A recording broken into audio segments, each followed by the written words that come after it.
लक्ष्मी जी ने दानवराज बलि को राखी बांध द्वारपाल बने विष्णु जी को कराया मुक्त। पुराणों के अनुसार रक्षाबंधन पर्व लक्ष्मी जी का बलि को राखी बांधने से जुड़ा हुआ है।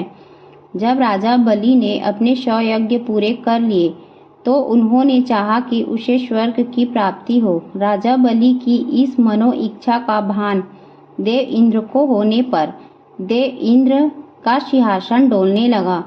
जब देवराज इंद्र को कोई उपाय नहीं सूझा तो वो घबराकर भगवान विष्णु की शरण में गए और बलि की मंशा बताई तथा उन्हें इस समस्या का निदान करने को कहा। देवराज इंद्र की बात सुनकर भगवान विष्णु वामन अवतार ले ब्राह्मण वेश धर कर राजा बलि के यहाँ भिक्षा मांगने पहुँच गए, क्योंकि राजा बलि अपने दिए गए वचन को हर हाल में पूरा करते थे। जब राजा बलि ने ब्राह्मण बने श्री विष्णु से कुछ मांगने को कहा तो उन्होंने भिक्षा में 3 पग भूमि मांग ली। राजा बलि ने उन्हें 3 पग भूमि दान में देते हुए कहा कि आप अपने 3 पग नाप लें।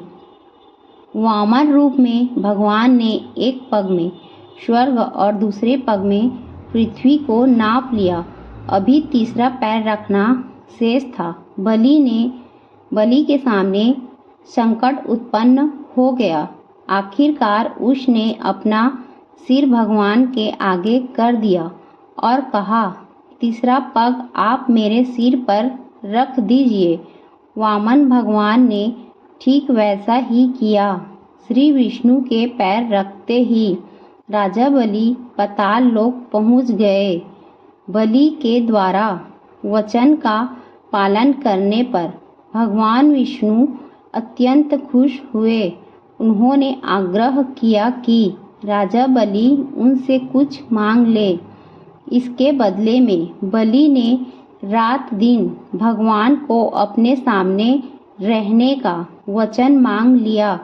श्री विष्णु को अपना वचन का पालन करते हुए राजा बलि का द्वारपाल बनना पड़ा।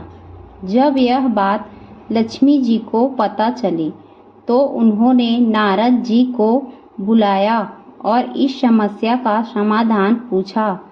नारद जी ने उन्हें उपाय बताया कि आप राजा बलि को राखी बांधकर उन्हें अपना भाई बना ले और उपहार में अपने पति भगवान विष्णु को मांग ले। लक्ष्मी जी ने ऐसा ही किया। उन्होंने राजा बलि को राखी बांधकर अपना भाई बनाया और जब राजा बलि ने उनसे उपहार मांगने को कहा तो उन्होंने अपने पति विष्णु को उपहार में मांग लिया। जिस दिन लक्ष्मी जी ने राजा बलि को राखी बांधी उस दिन श्रावण पूर्णिमा थी। कहते हैं कि उस दिन से ही राखी का त्योहार मनाया जाने लगा।